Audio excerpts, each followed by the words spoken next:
This video is brought to you by Thomas Nunez 10, who thought up this matchup. Doctor Strange versus Darth Vader. These two go head to head in a 3-round bout to the finish. I'll be judging based on 3 categories: power, drive, and their backup. Vader has the Force. You know, that stuff in your blood. Midi-chlorians? Yeah, that's it. Which allows you to lift rocks and 3POs and make people do things and such. And you'll drop your weapon? And I'll drop my weapon. The Dark Lord has the power to destroy a platoon of rebels in front of him, or a couple Jedi. Well, a Jedi and a kid who can wield the lightsaber. The Sorcerer Supreme, well, pre-endgame. I thought you were the Sorcerer Supreme. No, he got it on a technicality because I blipped for 5 years. He's now just a regular old wizard, still making mischief by ripping apart space and time, you know, the usual. The most powerful part of Strange is his mind, one of those people with an eidetic memory, which comes in handy when his main focus is remembering a library of spells and enchantments, which makes the guy near impossible to foil, unless you have a spider sense and a nimble teenage superhuman body at your disposal, which Vader is lacking due to the fact that he's built into a mechanical suit that he can't hardly move in. Doctor Strange wins this round.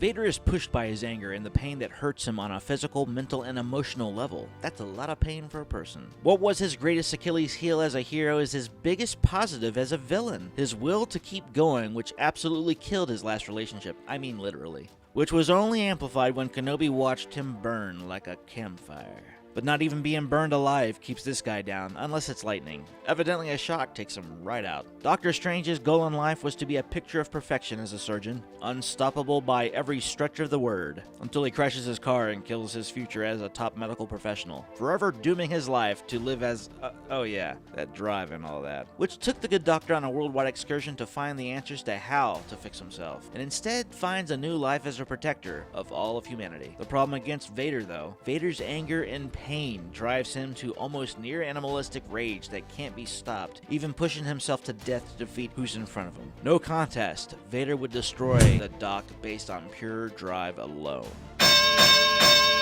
Vader has Inquisitors at his side to destroy any obstacle that is thrown in front of him. Sadly, they sort of suck in battle when up against anyone with a little bit of skill.